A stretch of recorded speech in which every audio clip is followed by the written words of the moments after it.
उत्तर प्रदेश में एक था अतीक अहमद, जो अपनी माफियागिरी के दम पर यूपी में हत्या, लूट, रंगदारी, लोगों की जमीन पर अवैध कब्जा करने से लेकर कई गैर कानूनी धंधे करता था।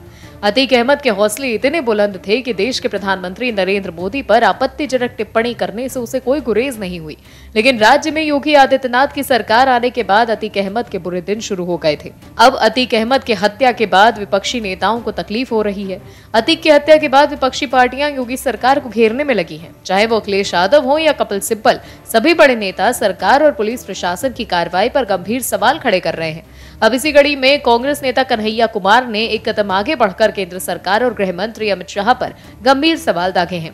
प्रेस कॉन्फ्रेंस करते हुए कन्हैया कुमार ने कहा कि इस मामले पर गृह मंत्री अमित शाह से पूछना चाहिए, क्योंकि ये लॉ एंड ऑर्डर का मामला है और ये इस वक्त देश के गृह मंत्री हैं। इस दौरान कन्हैया कुमार ने कानून के राज को स्थापित करने और बंदूक के राज को लोकतंत्र के लिए खतरनाक बताया। कन्हैया ने अमित शाह को याद दिलाया कि एक वक्त आप भी तड़ीपार थे, लेकिन देश में कानून का राज था तो आप बरी हुए और चुनाव लड़कर देश के गृह मंत्री बन गए। कहा, ये सोचिए कि अगर उस वक्त भी गन का राज होता तो आज आप कहां होते। इसके साथ ही अमित शाह के बहाने कन्हैया कुमार ने ठोक दो वाली मानसिकता पर हमला करते हुए याद दिलाया कि आपके ही आला कमान पर गंभीर आरोप लगे हैं। अगर उस वक्त भी ठोक दो वाली सरकार होती तो सोचिए कि उनका क्या होता।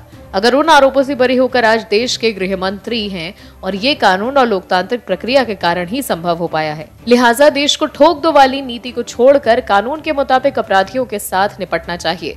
तो देखा आपने कैसे कन्हैया कुमार अतीक की हत्या पर हाय तौबा मचा रहे हैं। कन्हैया कुमार को अतीक को लेकर बेशक तकलीफ हो रही है, लेकिन उन्हें समझना होगा कि अतीक अहमद एक माफिया था और उसके गैर कानूनी कारनामों की वजह से उसके कई दुश्मन थे और इन सब के लिए वो खुद ही जिम्मेदार था।